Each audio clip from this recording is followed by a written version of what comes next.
Thanks for watching WTHA's Honoring Black History, Mind, Body, and Soul. Today's show is proudly presented by UPMC, Life-Changing Medicine. Welcome to this WTHA News special presentation, Honoring Black History, Mind, Body, and Soul. Today's show is sponsored by UPMC. Now, here are your hosts, Alyssa Royster and Jordan Tracy. Good evening, and thank you for joining us as we honor Black history. Over the next half hour, you'll hear about inspiring national leaders to those making a difference right here in our communities. Did you know during the 19th century, central Pennsylvania was known as being a safe haven for blacks trying to escape slavery? It's around that time the Bellefonte community really played a vital role in the effort. For example, built in 1810, the Bellefonte Art Museum was first a home. While we know the names of many prominent residents here, we may never know the names of the most historic visitors. You see, these visitors didn't stay in the high-ceilinged rooms of the house. They were tucked away in a space that was labeled on blueprints as the secret room, one of possibly 6 safe havens for enslaved African Americans who were stopping in Bellefonte through the Underground Railroad. We crawled through here, then you get to this odd little room in the back, and we believe that behind this glass is where the secret room was. The museum is still working to uncover more details of the Underground Railroad's history in Bellevon and the stories of the strong individuals who risked everything for freedom. One of those freedom seekers was Henry Thomas. However, he didn't hide or use the library's secret room. Now, a local historian is sharing his story and that of a man determined to ensure these freedom seekers remained free. The Brockerhoff House in Bellevon is a historic landmark. It was once home to the Pennsylvania Hotel, and in 1856 it was a safe haven for Henry Thomas. A runaway slave, local historian Matthew Merritt says Thomas had escaped slavery from either Maryland or Virginia. That says a lot about the town because he's openly working in a town like Bellefont that is supportive of freedom seekers, right? Thomas found his freedom at stake once again when 2 Southern agents came into the hotel and asked him for help with directions. He is doing his job in the Pennsylvania House and agrees to help them, and they immediately bound him up and put him in their carriage and are off south toward Huntington. That's where Andrew Gregg Curtin, who would later become governor of Pennsylvania during the Civil War, comes in. Curtin was just arriving into town when residents alerted him Henry had been taken. The whole town's upset. They said those kidnappers, those bloodhounds have kidnapped Henry. Without wasting any time, Curtin rounded up a posse of men. That means guns and horses with, quote, like-minded sentiments.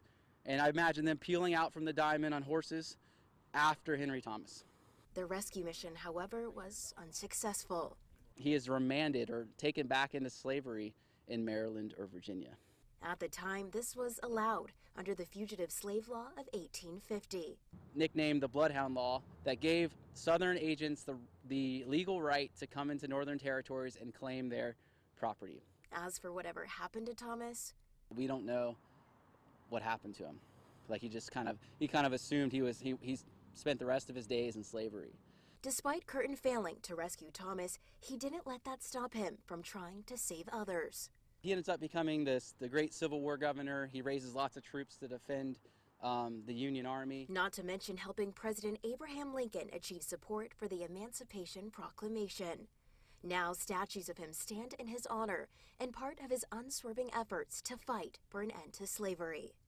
And that's one of the stories that people need to know about him, is about Henry Thomas, risking his own life for a freedom seeker. Man, Jordan, I was so hoping for like a happy ending, but the fact that he said we just assume he, died in slavery. And just an answer. Just an answer. The fact that there is no known answer is I know. kind of... It's almost worse, yeah, right? It's another question that history just doesn't have an answer for. Exactly. Amazing story. It is. Well, from one man's fight to ensure freedom in the past to a modern-day leader who continued the fight for justice and equity. Here, the legacy of a Blair County native is leaving for the next generation. And meet a blogger who's made it her mission to ensure hidden gems of the past are brought back into the spotlight. We have those stories and more still ahead.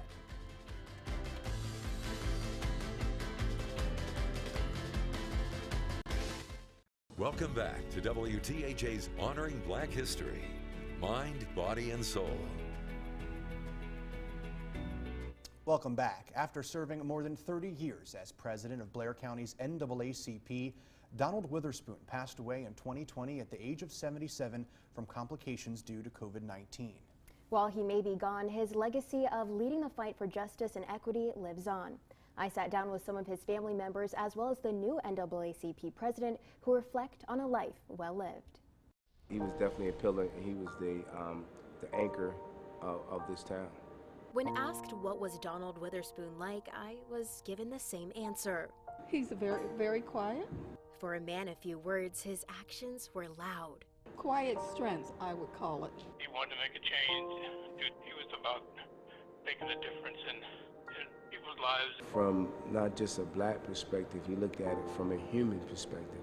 Donald Witherspoon served as the NAACP president for more than 3 decades. In that role, he'd administer hundreds of thousands of dollars in scholarships and business financial aid. He opened up doors that were shut to a lot of people. Visit with inmates at the Blair County Jail to make sure they were being treated fairly. He wasn't afraid to go and inquire. He got things done. And never failed to recognize and reward leadership from the classroom to the athletic field. He never missed a play, a concert, a sports event, anything. But on December 27th, at the age of 77, Witherspoon passed away suddenly due to COVID-19, leaving his family and community shaken. We're a praying family, and we just knew he was going to pull out of that, but that wasn't the case. Passionate about fighting for justice and equality, even during his final battle, Witherspoon personally chose who he wanted to fill his shoes before passing. 22-year-old Andre Holsey. The youngest president in the history of the Blair County branch of the NAACP, he's more than experienced when it comes to racism. To see the Klan, face to face, changes your entire life outlook. That face-to-face encounter happened at Holsey's front door when he was just a boy. It was part of the Klan's recruitment efforts. This wasn't the only chilling experience. Holsey also witnessed his own father be discriminated against at the Hollidaysburg School District. Being called racial slurs, even with Martin Luther King Day, there were times when his co-workers, because at the time Hollidaysburg for some reason was not celebrating that day, they got off the first day of hunting season, but not Martin Luther King Day, despite it being a national holiday. And his co-workers would come to him and say things like, why don't you go down to the office and request off for Spook Day? Even though there have been steps forward, racism continues against many in our communities. Just in the last year, I have been threatened by 2 groups of skinheads, 3 militias, and the Klan directly. Still, Holsey says nothing will stop him from fighting for people of color. Voting representation, mass incarceration, disproportionate opportunities in trials. Until we achieve that post-racial America, the fight doesn't stop.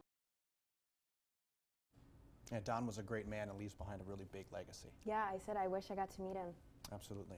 Well, now many are doing their part to aid in that fight by using their platforms and fame to help uplift others, including Harlem Globetrotter and Harrisburg native Chris Handles Franklin. My father was a police officer. My mother worked in a hospital. They helped people all my life, and I think that gene was passed on to me and my brother. For the last 15 years, Franklin has hit hardwoods across the world, dazzling fans with fast hands and fingertip spins. But he also started the Chris Handles Franklin Foundation as a way to give back, much like Indianapolis Colts linebacker Darius Leonard, who's become the face of his team's effort to end the stigma surrounding mental illness. Now, Leonard has used his own painful experience as an example of how many people suffer in silence. We have more on both of their efforts posted for you on our website, wearecentralpa.com. When we return, we've Underground Railroad history. We've got Civil War history. And the list continues, but don't take our word for it. Meet the blogger who's debunking the myth that there's little black history in Blair County. And breathing life into an idea, how a new course on African American history becomes a reality at a local school. That's still to come. Welcome back to WTHA's Honoring Black History. Mind, body, and soul. Welcome back. Sometimes it takes a special person to help uncover the past, and one Penn State Altoona staff member is doing just that, debunking the myth that there's little Black history in Blair County. Her research dates as far back as the late 1700s. Our Courtney Murphy sat down with the amateur historian and shares what she's discovered. When someone says there's no Black history in Blair County, that is not true. That is not true. By day, Harriet Gaston is a Penn State Altoona academic advisor, but in her time off, you could call her a historic blogger. Its name, Blair County African American History, is fitting. We've Underground Railroad history. We've got Civil War history. We've got political history. We've got religious, faith tradition history. She enjoys immersing herself in the little-known knowledge, bringing it to the forefront of today's generation. I just see my job basically is to gather up stuff that's always been there and just have it housed somewhere so that when I leave, for whatever reason, it's there. We're not in 20 to 30 years redoing this again. Her project originally began as a tracing of history of the Great Migration during World War I and II, but now her discoveries go beyond that time frame, even before Blair County existed. William Nesbitt, as an Underground Railroad conductor. William was Black. Charles F. Brown is the first Black person to graduate from high school. Charles F. Brown's father was Moses Brown. He owned the land that we now know as Seven Hills and Blairmount Country Club. And the list goes on. James B. Raymond moves from, graduates from Lincoln University, moves to Altoona in about 1892. In 1894, he wins. He is elected as an alderman for the 7th Ward of Altoona. Harriet is originally from Charlotte, North Carolina. Now a resident of more than 30 years, she believes that searching for this rich history is her calling. It's taken me a while to realize, to say to myself, this is why I'm here. Because I said, I'm not from here. And she couldn't picture herself pursuing blogging history in any other location. Yeah, I probably would not be doing this if I was living somewhere else. Harriet says she's looking for extra help in her search for lost historic treasures. There will be probably more and more information found. I just say it's been forgotten and it's sometimes just hidden. That's not important. And then someone looks at it again. Someone looks at it and realizes that's important. In Blair County, Courtney Murphy, WTAJ News. Thank you, Courtney. Well, teaching African American history is also the focus of a new course being taught at the Altoona Area School District. We'll introduce you to the 11th grader whose idea is now a reality. That's coming after the break.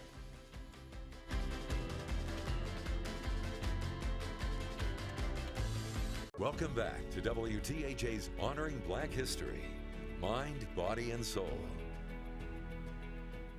Welcome back. Change can only come from people who honestly care about making a difference. After realizing the history classes at Altoona Area High School didn't teach much about Black history, 11th grader Anaya Crone took matters into her own hands. Our Maggie Smolka shows us how this semester there's a new course thanks to her action.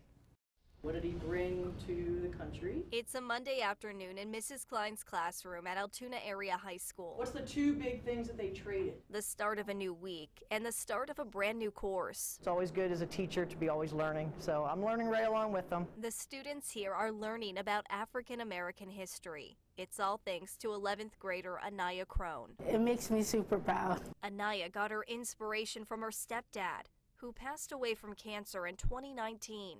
Black History Month was very important to him. He would often teach her lessons about African American culture. So when I found out that we don't have any Black information in our history classes as much as other schools, I thought it would be good to make a Black history class. Yeah, it's historical. It's pretty neat to have been a part of it. Principal Andrew Neely wanted to help Anaya achieve this goal. Students, teachers, and administrators all came together to make the elective course a reality. For me, that was one of the neatest things about this process was there was a need that was expressed by one of our students. We heard that. We heard the message loud and clear, and we ran with it and saw it through to the end, and now we have this approved course. The curriculum has 6 units. Right, good. It follows everything from early African kingdoms to the current contemporary times. Carolyn Klein helped develop the half-year course. I've done a lot of preparing for this. It's something I was already interested in and wanted to learn more about on my own, especially with what's been happening lately with Black Lives Matter.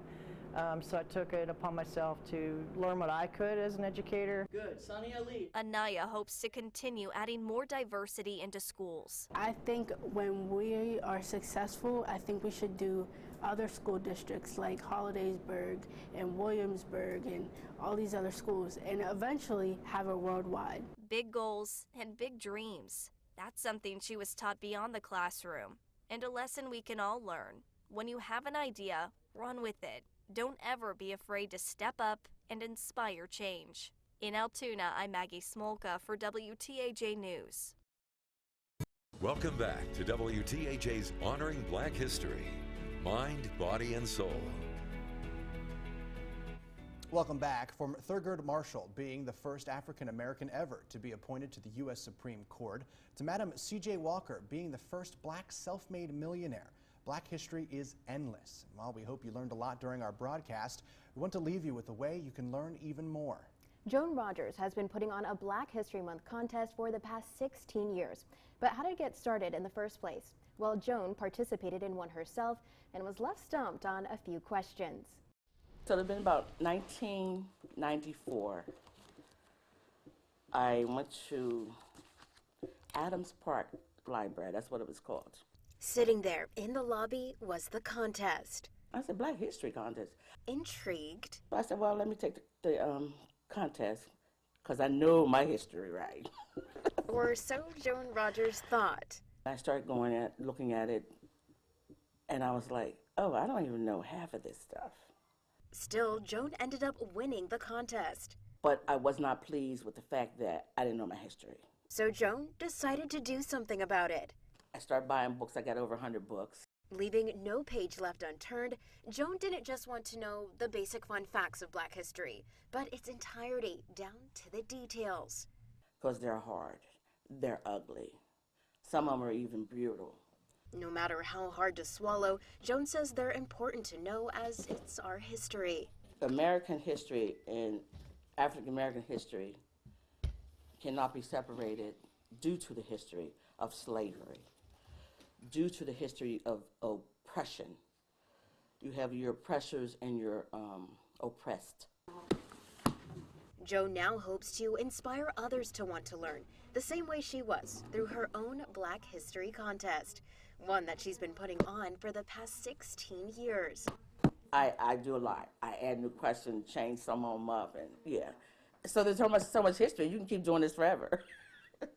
You'll find it by going to the Mount Union Community Library. Broken up into different sections, she asks questions ranging from influential athletes to civil rights. By 1960, only 30% of African Americans had become registered what? Voted. Very good. Participants get the entire month of February to fill out the packet. And while Joan does offer prizes to those who bring it back complete, she says that's not meant to be the motivation. The objective is to learn as much as you can. There's always something to learn. And she even quizzed you a little bit. Oh, yes, she did. She put me on the spot, and, she asked me much more with those, but I got some, didn't get some others. But like she said, history is endless. Always encouraged to learn more. Yeah. And we learned a lot tonight, so we want to thank you for joining us for Honoring Black History on WTAJ. Have a great night. Thank you for watching Honoring Black History, Mind, Body, and Soul, a WTAJ News special presentation. Today's show is sponsored by UPMC. For more information on Black history, visit wearecentralpa.com.